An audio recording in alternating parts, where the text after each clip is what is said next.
Llega el señor Héctor Ruesga, después de un debate acalorado de lo que hoy tenía que platicarnos en este espacio, quería empezar a meterse en trámites y quería decirnos cómo recuperar un auto en caso de que te lo hubieran robado.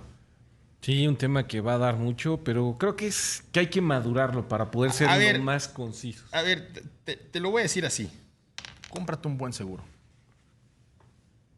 Lo que me digas. O sea, es una de las mejores. Hubo un momento en donde Héctor estaba a punto de llorar. O sea, a punto de soltar la lágrima por haberme contado todo el viacrucis que pasó para recuperar su auto. Y que si hay aquí al Coral o ¿a dónde? ¿Me dijiste? Ocra. Al Ocra. No, o sea, de verdad, una pesadilla. Todo lo que me dijiste, si hubieras tenido un buen seguro, te lo hubieras ahorrado. Y aún con seguro, ¿eh? Pero bueno. Ya dije, no dije seguro, dije un buen seguro. Porque muchas veces pasa eso. Ahora vamos al cotizador. Ah, no, pues ¿cuál me compro? Pues el más barato, ¿no? Oye, pero es que el deducible es más alto, no importa. Oye, pero es que si tienes un tema legal, no te mandan abogado. Ah, no importa, pero es más barato. Y a veces las diferencias entre un seguro y otro. Ahí está una muy buena. Son de 2,000 pesos, 1,000 pesos. Que en un año se convierten en 100 pesos al mes y lo estás financiando. No, y en una pesadilla, olvídate. Son la diferencia del día y la noche. Bueno, Héctor Ruesga traía unos apuntes en donde decía que el paso número 1 era llevar una pluma al Ministerio Público y una cobija, porque había que estar ahí 6, 8 horas. Sí, fácil. Y otras cuestiones que explicaremos en algún momento. Pero como bueno, no permití que esto fuera un mercado de lágrimas, al menos no por hoy, vamos, como tú dices, a madurarlo.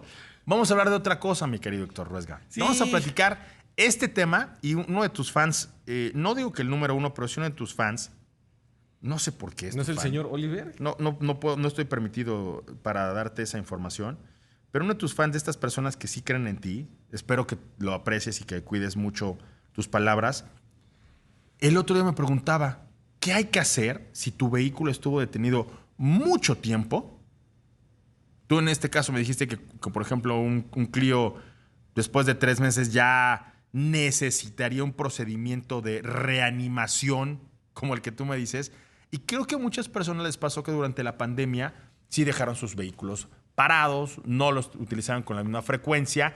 Inclusive hubo quienes, por ejemplo, mi señora madre hacía un berrinche, pero de estos grandes, porque decía, ¿por qué tengo que pagar por hacerle el servicio o sea, que le corresponde al año si estuvo literalmente un año parado en mi coche? Creo que hay muchas cosas que no sabemos que pueden ocurrir con un vehículo detenido, Héctor. Y viene de la mano con que nuestros fluidos, bueno, van a niveles diferentes, con que la lubricación no llega a los rincones que debe de alcanzar.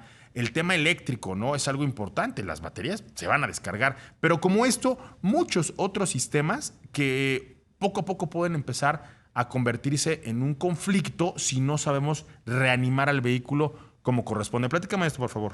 Sí, básicamente todas esas experiencias, queridos amigos de Autos en Imagen, pasan cuando tenemos un vehículo parado por mucho tiempo. Tuvimos en esta semana por ahí el caso con el señor Torres, guardó por 6 años su Mini que su papá le había regalado, lo guardó en un jardín.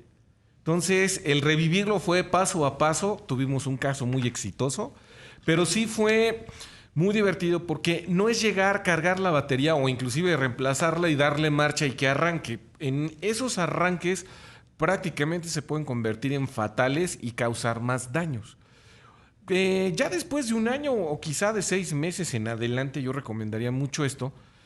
Lo primero que hay que hacer es quitar las bujías. Sacar las bujías, laborioso o no laborioso, quitarlas y agregar un poco de aceite con alguna botellita, algún dosificador, directamente a la cámara de combustión. Así sacas la bujía, le derramas algunos mililitros de aceite, digo, no pasarse por mucho, y darle vuelta, si tienen a la mano herramienta o en el taller automotriz o quien los asista para revivirlo, girar el motor con un maneral, que es una herramienta muy común, muy sencilla de usar, y ahí nos vamos a dar cuenta si el motor está pegado. Y algo importante, la mayoría que han visto un motor desarmado o algo, los anillos, que son un componente muy importante en el pistón, son los que suelen pegarse en ese periodo de tiempo. Y créanme que un anillo es muy delicado, no es una pieza muy dura, ni muy grande, ni muy fuerte. No.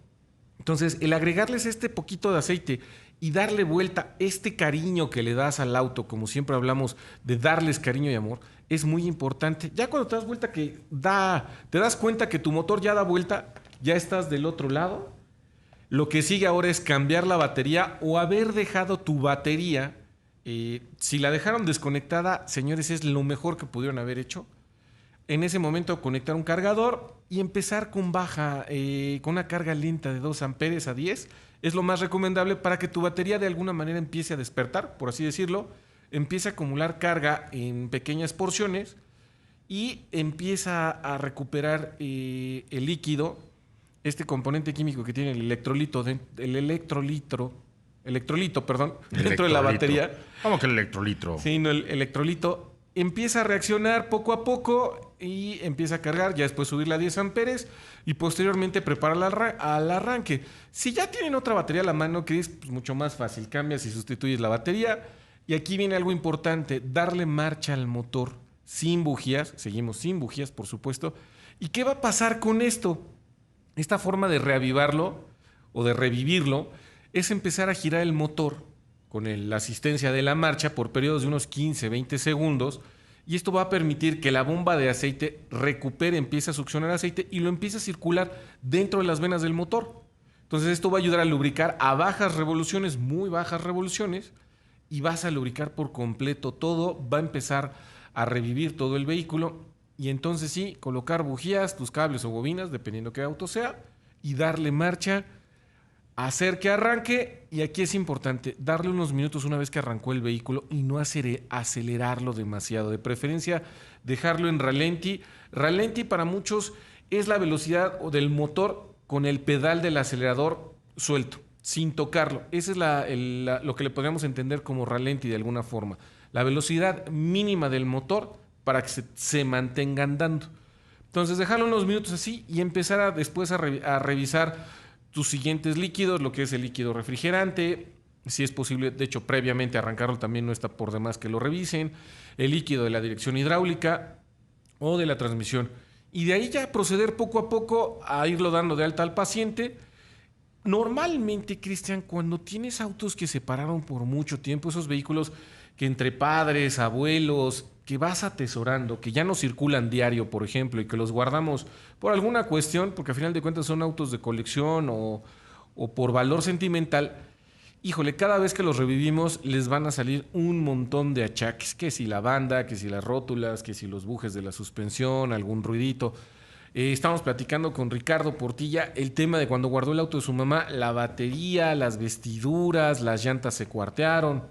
¿Qué pasa con esto, Cristian? Aquí hablamos de cómo revivirlo, pero creo que también vale la pena el empezar a tocar los temas de cómo guardar un auto. Cuando sabemos que lo vamos a guardar por largos periodos, una de las principales que estamos platicando por ti y yo, lo primero que tienes que hacer es que buscar es que tu auto esté resguardado de la intemperie, bajo techo. Es lo ideal y lo mejor. Ahí ya tienes la mitad del tiempo ganada, la mitad de los daños ya se ahorraron y el vehículo se va a conservar en mejor estado. No significa que si le pones una lona sea a lo mejor una cubierta. No es precisamente malo. Ayuda muchísimo si no tienes una sombra, un techo, un sótano. Pero sin duda alguna la mejor opción es que lo puedas dejar dentro del garage si lo vas a guardar largos periodos de tiempo. Desconectar la batería por completo y dejarlo, si llegan a poder, ya en un tema de colección o de mucho cariño al auto, el coche si puede permanecer en torres, es decir, calzado, que lo levantas con el gato y le pones esas plataformas chiquitas, esas torrecitas, es lo ideal para que la suspensión no cargue el vehículo. Entonces, pero ¿no te parece que son demasiadas complejidades, Héctor? No. O sea, ni tienes el maneral para poder arrancar el motor, no, eso ni es llámale tienes al para doctor bajarle antes las de- bujías, ni tienes los triangulitos es que para si dejarlo vas a arrancar recargado. el coche del abuelo, en verdad les recomiendo, llámenle a su mecánico y que no lo revivan Y muchos cuando tenemos ese cariño a los autos, sí tenemos la herramienta. Yo lo sé, pero mira, yo creo que hay un límite entre lo que la gente en casa sí tiene y lo que la gente en casa no tiene. Si tú tienes un proyecto de guardar un vehículo y lo vas a estacionar, Atesorarlo. lo vas a poner en la sala de tu casa, entonces sí, tienes que tener ciertos cuidados para que este no se eche a perder. Y que si en algún momento quieres volverlo a arrancar, bueno, tener como este procedimiento de reanimación del paciente, ¿no? Como tú dices. Sí, definitivamente. Bueno, pero si lo que pasó fue que simplemente se quedó parado 3 meses, me parece que habría que ver algunos pequeños pero significativos indicios de que no tienes que continuar con la reanimación. Porque hay gente que empieza a atorarse la marcha y le da hasta que puede echarlo a perder. Eso es lo que me interesa más. ¿Qué podemos hacer? Tomar en cuenta, sabemos cómo es el arranque de tu auto, que la batería está en perfectas condiciones, abrir el cofre y revisar el nivel de aceite de motor. Y si por ahí tienes acceso a la botella de anticongelante o refrigerante, es el básico. Ok. Los primeros, que tu batería bien cargada, nivel de aceite de motor esté bien y tu depósito de refrigerante tenga refrigerante. Con eso es más que suficiente. Si no arranca, detenerte. Sí, revisar que tenga combustible, por ahí ya checar unos detalles, que no se haya pegado la bomba de gasolina, pero vamos, ya sería más complicado. Más complejo. Pero los básicos son esos, o sea, batería, Aceite. refrigerante y aceite.